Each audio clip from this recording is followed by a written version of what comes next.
यदा यदा हि धर्मस्य ग्लानिर्भवति भारत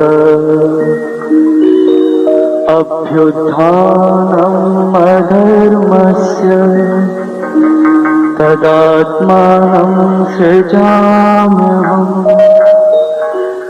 परित्राणाय साधूनां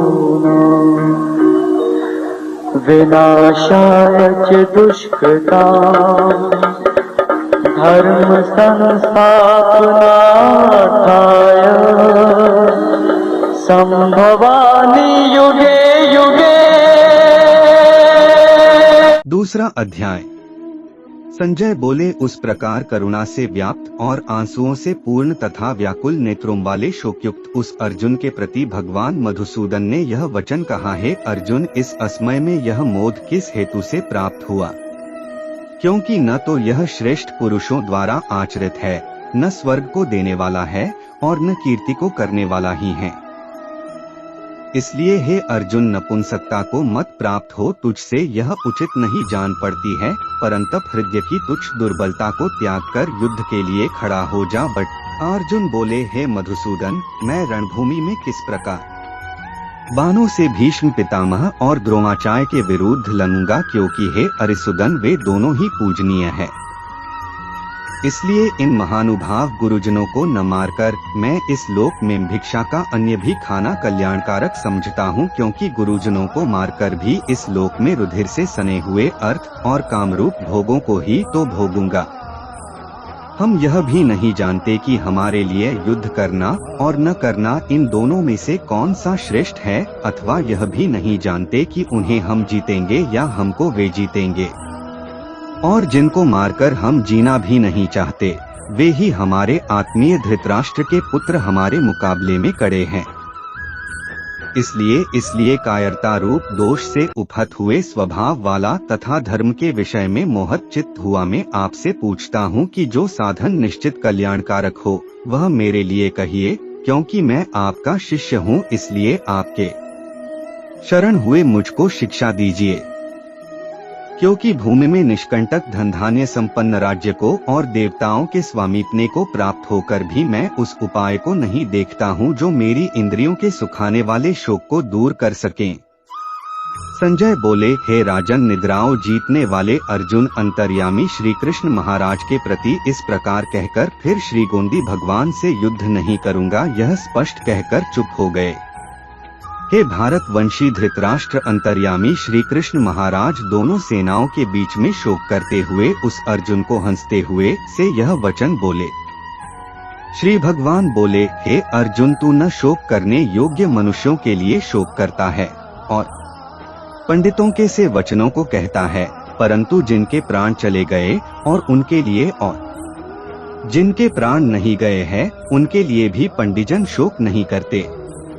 न तो ऐसा ही है कि मैं किसी काल में नहीं था या तू नहीं, अथवा में राजा लोग नहीं थे, और न ऐसा ही है कि इससे आगे हम सब नहीं रहेंगे। जैसे जीवात्मा की इस देह में बालकपन, जवानी और वृद्धावस्था होती है, वैसे ही अन्य शरीर की प्राप्ति होती है। उस विषय में धीर पुरुष मोहित नहीं होता। हे कुंती पुत्र, सर्दी गर्मी और सुख दुख देने वाले इंद्रिय और विषयों के संयोग तो उत्पत्ति विनाशशील और अनित्य है। इसलिए हे भारत, उनको तू सहन कर, क्योंकि है पुरुष श्रेष्ठ। दुख सुख को समान समझने वाले जिस धीर पुरुष को यो इंद्रिय और विषयों के संयोग व्याकुल नहीं करते, वह मोक्ष के योग्य होता है। असत वस्तु की तो सत्ता नहीं है और सत का अभाव नहीं है। इस प्रकार इन दोनों का ही तत्व तत्वज्ञानी पुरुषों द्वारा देखा गया है। नाशरहित तो तू उसको जान जिससे यह संपूर्ण जगत दृश्यवर्ग व्याप्त है। इस अविनाशी का विनाश करने में कोई भी समर्थ नहीं है। इस नाशरहित अप्रमेय नित्य स्वरूप जीवात्मा के ये सब शरीर नाशवान कहे गए हैं। इसलिए हे भरतवंशी अर्जुन, तू युद्ध कर, जो इस आत्मा को मारने वाला समझता है तथा जो इसको मरा मानता है, वे दोनों ही नहीं जानते, क्योंकि यह आत्मा वास्तव में न तो किसी को मारता है और न किसी के द्वारा मारा जाता है। यह आत्मा किसी काल में भी तो जन्मता है और न मरता ही है, तथा न यह उत्पन्न होकर फिर होने वाला ही है, क्योंकि यह अजन्मा, नित्य, सनातन और पुरातन है। शरीर के भी जाने पर भी यह नहीं मारा जाता। हे पृथापुत्र अर्जुन, जो पुरुष इस आत्मा को नाशरहित, नित्य, अजन्मा और अव्यय जानता है, वह पुरुष कैसे किसको मरवाता है और कैसे किसको मारता है। जैसे मनुष्य पुराने वस्त्रों को त्याग कर दूसरे नए वस्त्रों को ग्रहण करता है, वैसे ही जीवात्मा पुराने शरीरों को त्याग कर दूसरे नए शरीरों को प्राप्त होता है। इस आत्मा को शस्त्र नहीं काट सकते, इसको आग नहीं जला सकती, इसको जल नहीं गला सकता और वायु नहीं सुखा सकता, क्योंकि यह आत्मा अक्षय है। यह आत्मा अदाहा, अक्लेय और निःसंदेह अशोध्य है, तथा यह आत्मा नित्य, सर्वव्यापी, अचल, स्थिर रहने वाला और सनातन है। यह आत्मा अव्यक्त है, यह आत्मा अचिंत्य है और यह आत्मा विकार रहित कहा जाता है। इससे हे अर्जुन, इस आत्मा को उपर्युक्त प्रकार से जानकर तू शोक करने के योग्य नहीं है, अर्थात तुझे शोक करना उचित नहीं है। किंतु यदि तू इस आत्मा को सदा जन्मने वाला तथा सदा मरने वाला मानता हो तो भी है महाबाहो, तू इस प्रकार शोक करने को योग्य नहीं है, क्योंकि इस मान्यता के अनुसार जन्मे हुए की मृत्यु निश्चित है और मरे हुए का जन्म निश्चित है। इससे भी इस बिना उपाय वाले विषय में तू शोक करने को योग्य नहीं है। हे अर्जुना, संपूर्ण प्राणी जन्म से पहले अप्रकट थे और मरने के बाद भी अप्रकट हो जाने वाले हैं, केवल बीच में ही प्रकट है। फिर ऐसी स्थिति में क्या शोक करना है। कोई एक महापुरुष ही इस आत्मा को आश्चर्य की भांति देखता है और वैसे ही दूसरा कोई महापुरुष ही इसके तत्व का आश्चर्य की भांति देखता है, तथा दूसरा कोई अधिकारी पुरुष ही इसे आश्चर्य की भांति सुनता है और कोई कोई तो सुनकर भी इसको नहीं जानता। हे अर्जुन, यह आत्मा सबके शरीरों में सदा ही अवध्य है। इस कारण संपूर्ण प्राणियों के लिए तू शोक करने को योग्य नहीं है, तथा अपने धर्म को देखकर भी तू भय करने योग्य नहीं है।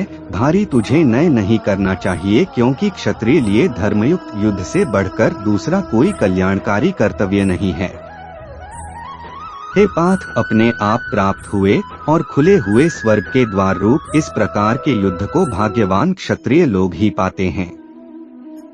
किंतु यदि तू इस धर्मयुक्त युद्ध को नहीं करेगा तो स्वधर्म और कीर्ति को खोलकर पाप को प्राप्त होगा, तथा सब लोग तेरी बहुत काल तक रहने वाली आप कीर्ति का सी कथन करेंगे और माननीय पुरुष के लिए आप कीर्ति भी बढ़कर है मरण से, और जिनकी दृष्टि में तू पहले बहुत सम्मानित होकर अब लघुता को प्राप्त होगा, वे महारथी लोग तुझे भय के कारण युद्ध से हटा हुआ मानेंगे। तेरे वैरी लोग तेरे सामर्थ्य को निंदा करते हुए तुझे बहुत से न कहने योग्य वचन भी कहेंगे। उससे अधिक दुख और क्या होगा। या तो तू युद्ध में मारा जाकर स्वर्ग को प्राप्त होगा अथवा संग्राम में जीतकर पृथ्वी का राज्य भोगेगा। इस कारण है अर्जुन, तू युद्ध के लिए निश्चय करके खड़ा हो जा। जय पराजय, लाभ हानि और सुख दुख को समान समझकर उसके बाद युद्ध के लिए तैयार हो जा। इस प्रकार युद्ध करने से तू पाप को नहीं है पाथ। यह बुद्ध तेरे लिए ज्ञानयोग के विषय में कही गई, और अब तू इसको कर्मयोग के विषय में सुन। जिस बुद्धि से युक्त हुआ तू कमौ के कथन को गली भांति त्याग देगा, यानी सर्वथा नष्ट कर डालेगा। इस कर्मयोग में आरंभ का अर्थात बीज का नाश नहीं है और उल्टा फल रूप दोष भी नहीं है, बल्कि इस कर्मयोग रूप धर्म का थोड़ा सा भी साधन जन्म मृत्यु रूप महान महान भय से रक्षा कर लेता है। हे अर्जुन, इस कर्मयोग में निश्चयात्मिका बुद्धि एक ही होती है, किंतु अस्थिर विचार वाले विवेकहीन सकाम मनुष्यों की बुद्धियां निश्चय ही बहुत भेदों वाली और अनंत होती है। हे अर्जुन, जो भोगों में तन्मय हो रहे हैं, जो कर्मफल के प्रशंसक वेदवाक्यों में प्रीति रखते हैं, जिनकी बुद्धि में स्वर्ग ही परम प्राप्य वस्तु है और जो स्वर्ग से बढ़कर दूसरी कोई वस्तु ही नहीं है, ऐसा कहने वाले हैं, वे अविवेकी जन इस प्रकार की जिस पुष्पित यानी दिखाओ की शोभायुक्त वाणी को कहा करते हैं, जो कि जन्मरूप कर्मफल देने वाली एवं भोग तथा ऐर्यव की प्राप्ति के लिए नाना प्रकार की बहुत सी क्रियाओं का वर्णन करने वाली है, उस वाणी द्वारा जिनका चित्र हर लिया गया है, जो भोग और ऐश्वर्य में अत्यंत आसक्त है, उन पुरुषों की परमात्मा में निश्चयात्मिका बुद्धि नहीं होती। हे अर्जुन, वेद उपर्युक्त प्रकार में तीनों गुणों के कार्य रूप समस्त भोगों एवं उनके साधनों का प्रतिपादन करने वाले हैं, इसलिए तू भोगों एवं उनके साधनों में आसक्तिहीन हर्ष शोकादि द्वंद्वों से रहित नित्य वस्तु परमात्मा में स्थित योगक्षेम को न चाहने वाला और स्वाधीन अंतःकरण वाला हो।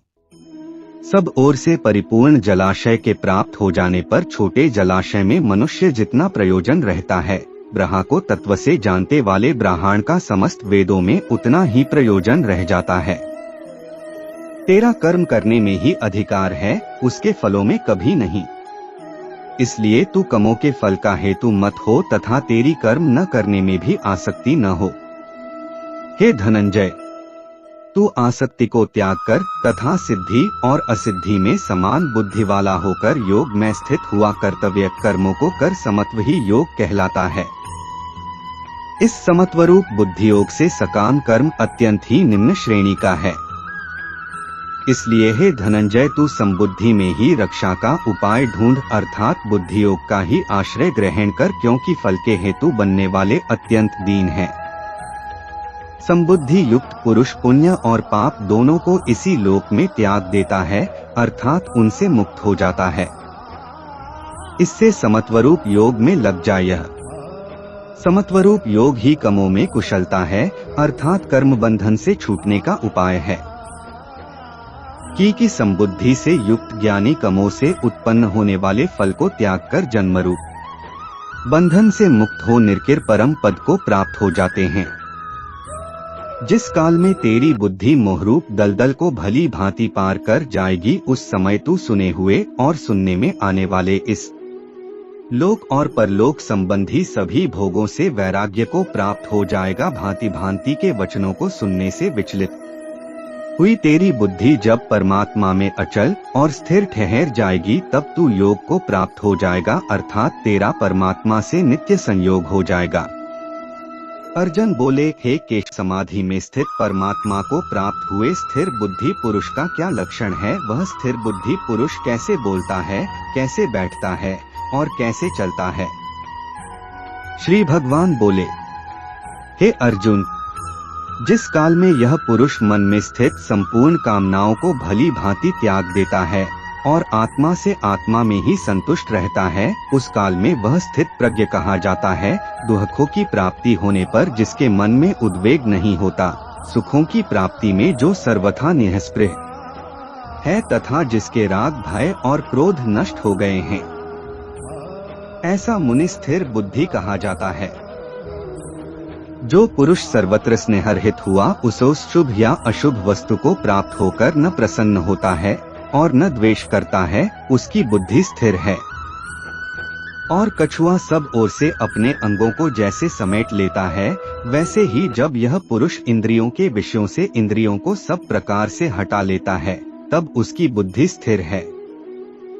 इंद्रियों के द्वारा विषयों की ग्रहण न करने वाले पुरुष के भी केवल विषय तो निवृत्त हो जाते हैं, परंतु उनमें रहने वाली आसक्ति निवृत्त नहीं होती। इस स्थित प्रज्ञ पुरुष की तो आसक्ति भी परमात्मा का साक्षात्कार करके निवृत्त हो जाती है। हे अर्जुन, आसक्ति का नाश न होने के कारण ये प्रमथन स्वभाव वाली इंद्रियां यत्न न होने के करते हुए बुद्धिमान पुरुष के मन को भी बलात् हर लेती है। इसलिए साधक को चाहिए कि वह उन संपूर्ण इंद्रियों को वश में करके समाहित चित हुआ मेरे परायण होकर ध्यान में बैठे, क्योंकि जिस पुरुष की इंद्रियां वश में होती हैं, उसी की बुद्धि स्थिर जाती है। विषयों का चिंतन करने वाले पुरुष की उन विषयों में आसक्ति से जाती है, आसक्ति से उन विषयों की कामना उत्पन्न होती है और कामनाएं विघ्न पड़ने से क्रोध उत्पन्न होता है। क्रोध से अत्यंत मूढ़भाव उत्पन्न हो जाता है। मूढ़भाव से स्मृतिये भ्रम हो जाता है। स्मृति में हो जाने से बुद्धि अर्थात ज्ञान शक्ति का हो जाता है और बुद्धि का नाश हो जाने से यह पुरुष अपनी स्थिति से गिर जाता है। परंतु अपने अधीन किए हुए करण वाला सबक अपने वश में की हुई राग द्वेष से रहित इंद्रियों द्वारा विषयों में विचरण करता हुआ अंतःधरण की प्रसन्नता को प्राप्त होता है। अंतःकरण की प्रसन्नता होने पर इसके संपूर्ण दुखों का अभाव हो जाता है और प्रसन्न चित्त वाले कर्मयोगी की बुद्धि शीघ्र ही सब ओर से हटकर एक परमात्मा में ही भली भांति स्थिर हो जाती है। न जीते हुए मन और इंद्रियों वाले पुरुष में निश्चयात्मिका बुद्धि नहीं होती और उस अयुवा मनुष्य के अंतःकरण में भावना भी नहीं होती तथा भावनाहीन मनुष्य को शांति नहीं मिलती और शांतिरहित मनुष्य को सुख कैसे मिल सकता है। क्योंकि जैसे जल में चलने वाली जावी वायु हर लेती है, ऐसी वैसे ही विषयों में विचरती हुई इंद्रियों में से मन जिस इंद्रिय के साथ रहता है वह एक ही इंद्रिय इस अयुक्त पुरुष की बुद्धि को हर लेती है। इसलिए हे महाबाहो, जिस पुरुष की इंद्रियों से सब प्रकार निग्रह की हुई है उसकी बुद्धि स्थिर है। संपूर्ण प्राणियों के लिए जो रात्रिक समान है उस नित्य ज्ञान स्वरूप परमानंद की प्राप्ति में स्थित प्रज्ञ योगी जागत है और जिस नाशवान सांसारिक सुखवी प्राप्ति में सब प्राणी जागते हैं, परमात्मा के तत्व को जानने वाले मुनि के लिए वह रात्रि के समान है। जैसे नाना नदियों के जल जब सब ओर से परिपूर्ण अचल प्रतिष्ठा वाले समुद्र उसको विचलित न करते हुए ही समा जाते हैं, वैसे ही सब भोग जिस स्थित प्रज्ञ किसी प्रकार का विकार उत्पन्न किए बिना ही समा जाते हैं, वही पुरुष परम शांति को प्राप्त होता है, भोगों को चाहने वाला नहीं। हमारी वीडियो थोड़ी भी अच्छी लगी हो तो अगले अध्याय के लिए लाइक सब्सक्राइब जरूर कीजिए। धन्यवाद।